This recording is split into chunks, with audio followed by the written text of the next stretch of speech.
स्वागत है आपका मिस्टीरियस है बुक चैनल पर, जहां हम आपको ले चलेंगे डर और रहस्य से भरी एक ऐसी खौफनाक कहानी की ओर जिसे सुनने के बाद आपकी रूह कांप उठेगी। आज हम आपको बताएंगे काली शक्ति मंदिर के उस भयानक रहस्य के बारे में जो वर्षों से मौत और अंधकार का घर बना हुआ है।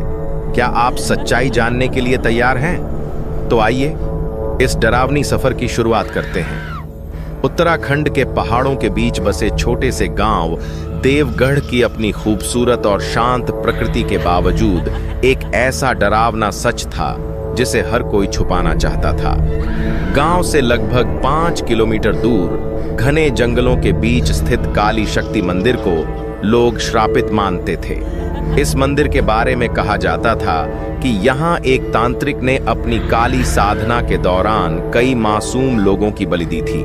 उसकी अधूरी साधना और मौत के बाद मंदिर एक श्रापित स्थान बन गया। गांव के बड़े बुजुर्गों का कहना था कि इस मंदिर में जो भी रात बिताने जाता है वह कभी वापस नहीं आता। इस गांव के पास आए 2 लोग, अर्जुन और विनय, इस रहस्यमयी मंदिर के बारे में सुनकर बेहद उत्साहित थे। अर्जुन, जो एक खोजी पत्रकार था, हमेशा डरावनी और रहस्यमयी घटनाओं पर काम करता था। विनय उसका फोटोग्राफर और सबसे अच्छा दोस्त था। दोनों ने इस मंदिर के रहस्य को उजागर करने का फैसला किया, बिना यह जाने कि यह निर्णय उनकी जिंदगी को कैसे बदल देगा। अर्जुन और विनय ने गांव के लोगों से मंदिर के बारे में पूछताछ शुरू की, लेकिन हर कोई इस विषय पर बात करने से डर रहा था। कुछ लोगों ने तो उन्हें यह कहकर चुप करा दिया, उस श्रापित जगह का नाम भी मत लो, वहां सिर्फ मौत है। गांव के सबसे बुजुर्ग व्यक्ति रामलाल ने उन्हें चेतावनी दी, तुम लोग यहां से वापस चले जाओ। उस मंदिर में जो भी जाता है वो जिंदा नहीं लौटता। उस तांत्रिक की आत्मा अभी भी वहां है। विनय इस चेतावनी से डरा हुआ था और वह लौटने का सुझाव दे रहा था, लेकिन अर्जुन ने इसे अंधविश्वास मानते हुए उसकी बात अनसुनी कर दी। अर्जुन ने कहा, अगर हम हर डरावनी कहानी को सच मानेंगे तो दुनिया के रहस्य कभी नहीं सुलझेंगे। हमें वहां जाना चाहिए। विनय ने कहा, अगर यह सच निकला तो? अर्जुन ने कहा, तो हम उस सच्चाई को सामने लाएंगे। यही हमारा काम है। मंदिर तक पहुंचने के लिए उन्हें घने जंगल से होकर गुजरना था। अर्जुन और विनय ने अपनी जरूरत की चीजें जैसे कैमरा, टॉर्च और खाने पीने का सामान साथ लिया। जंगल में घुसते ही उन्हें एक अजीब सा माहौल महसूस हुआ। चारों ओर घने पेड़ और गहरा सन्नाटा था। पक्षियों की आवाजें भी धीरे धीरे गायब हो गईं। चलते चलते उन्हें एक पुराना और टूटा हुआ मील का पत्थर मिला जिस पर लिखा था काली शक्ति मंदिर। 3 किमी पत्थर पर खून जैसे लाल धब्बे थे, जिसे देखकर विनय ने कहा, मुझे ये जगह सही नहीं लग रही। अर्जुन, हमें वापस चलना चाहिए। लेकिन अर्जुन ने हंसते हुए कहा, यह सब तुम्हारे डर का असर है। चलो जल्दी चलते हैं। रास्ते में उन्हें एक झोपड़ी दिखी जहां एक बूढ़ा साधु बैठा हुआ था। साधु ने उन्हें देखकर कहा, तुम वहां जा रहे हो? क्या तुम्हें अपनी जान से प्यार नहीं? अर्जुन ने साधु को टालते हुए कहा, हम सिर्फ वहां की सच्चाई जानने जा रहे हैं। साधु ने गहरी सांस लेते हुए कहा, तुमने अपनी मौत को बुला लिया है। अब कोई तुम्हें नहीं बचा सकता। जंगल के बीचों बीच उन्होंने एक खंडहर नुमा मंदिर देखा। यह मंदिर बहुत पुराना था। दीवारें टूट चुकी थीं और उन पर काई जमी हुई थी। मंदिर के चारों ओर घने पेड़ और झाड़ियां थीं। मंदिर के दरवाजे पर एक टूटी हुई मूर्ति रखी थी। मूर्ति की आंखों से खून जैसे धब्बे बह रहे थे। अर्जुन ने इसे सिर्फ भ्रम मानते हुए तस्वीरें लेनी शुरू कर दी। जैसे ही उन्होंने मंदिर के अंदर कदम रखा, एक अजीब सी ठंडक महसूस हुई। अंदर की दीवारों पर अजीब आकृतियां बनी हुई थीं, इंसानों की बलि और राक्षसों की तस्वीरें। अचानक मंदिर के अंदर लगी मशालें अपने आप जल उठी। विनय घबरा गया और बोला, अर्जुन, यह जगह सच में अजीब है। हमें यहां से चलना चाहिए।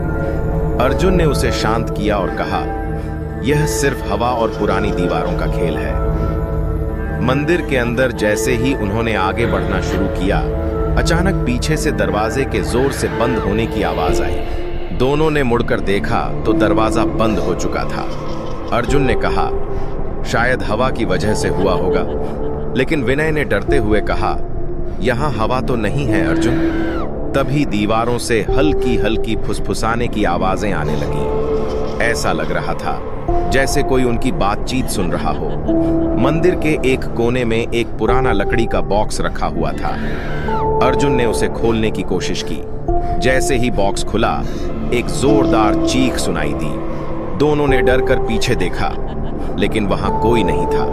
बॉक्स के अंदर एक खून से सनी माला और कुछ काली चूड़ियां थीं। विनय ने अर्जुन से कहा, मैंने कहा था हमें यहां से वापस चलना चाहिए, यह जगह सही नहीं है। लेकिन अर्जुन ने इसे सिर्फ एक संयोग मानते हुए अनदेखा कर दिया। मंदिर के भीतर हवा अचानक भारी हो गई। अर्जुन और विनय को ऐसा महसूस हुआ जैसे कोई उन्हें देख रहा हो। दीवारों पर बनी आकृतियां अचानक हिलने लगीं। मंदिर के अंदर की मशालें अचानक बुझ गईं और चारों ओर घना अंधेरा छा गया। अर्जुन ने अपनी टॉर्च जलाने की कोशिश की, लेकिन वह काम नहीं कर रही थी। तभी एक कोने से अजीब सी परछाइयां निकलने लगीं। ये परछाइयां धीरे धीरे इंसानी आकृतियों का रूप लेने लगीं। उनकी आंखें जलते अंगारों की तरह चमक रही थीं। विनय डर के मारे चीख पड़ा। परछाइयों ने उनके चारों ओर घेरा बना लिया। उनमें से एक परछाई ने विनय की ओर हाथ बढ़ाया और कहा, तुमने हमारी शांति भंग की है, अब तुम यहां से कभी वापस नहीं जा सकते। तभी अचानक मंदिर के मुख्य कक्ष से एक जोरदार धमाका हुआ।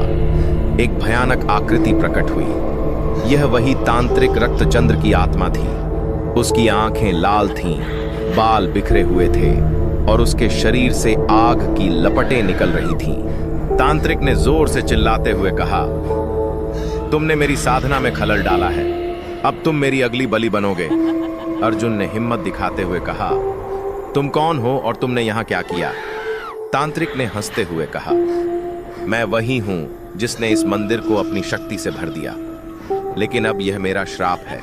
जो भी यहाँ आता है वह मेरी शक्ति का हिस्सा बन जाता है। विनय ने मंदिर से भागने की कोशिश की, लेकिन जैसे ही उसने बाहर कदम रखा, एक अदृश्य शक्ति ने उसे वापस खींच लिया। अर्जुन ने उस प्राचीन किताब को पढ़ने की कोशिश की जिसे उसने बॉक्स में पाया था। किताब में तांत्रिक को रोकने का एक मंत्र लिखा हुआ था। अर्जुन ने मंत्र पढ़ना शुरू किया। तांत्रिक और उसके प्रेत आत्माओं ने उन पर हमला करना शुरू कर दिया। विनय घायल हो गया, लेकिन अर्जुन ने हार नहीं मानी। जैसे ही मंत्र खत्म हुआ, तांत्रिक ने जोर से चिल्लाते हुए कहा, तुमने मुझे अभी हराया नहीं है, मैं लौट कर आऊंगा। मंत्र की शक्ति से तांत्रिक की आत्मा गायब हो गई। मंदिर फिर से शांत हो गया। अर्जुन और विनय किसी तरह वहां से भागकर गांव पहुंचे। गांव वालों ने उनकी कहानी सुनी और कहा, तुमने हमारी मदद की है, अब यह मंदिर फिर से किसी को नुकसान नहीं पहुंचाएगा। लेकिन अर्जुन और विनय जानते थे कि यह कहानी यहीं खत्म नहीं हुई है। उस मंदिर के भीतर अभी भी कई रहस्य और अंधेरे छिपे हुए हैं। काली शक्ति मंदिर का रहस्य सुलझाना एक साहसिक और भयानक अनुभव था। यह कहानी भले खत्म हो गई हो, लेकिन उनकी यादों में वह डर हमेशा बना रहेगा। तो दोस्तों, यह थी काली शक्ति मंदिर की खौफनाक और रहस्यमयी कहानी। अगर आपको हमारी यह कहानी पसंद आई हो और आप ऐसी ही डरावनी और रहस्य भरी कहानियों का अनुभव लेना चाहते हैं, तो वीडियो को लाइक करना न भूलें। नीचे कमेंट में हमें बताइए कि इस कहानी का कौन सा हिस्सा सबसे ज्यादा डरावना लगा। और हाँ, हमारे चैनल मिस्टीरियस हैं और उनको सब्सक्राइब जरूर करें ताकि आप हमारी अगली कहानी का हिस्सा बन सकें। मिलते हैं अगली रहस्यमयी कहानी में। तब तक के लिए अपने आसपास के अंधेरे पर नजर रखें, क्योंकि हर जगह कुछ छिपा हो सकता है। धन्यवाद।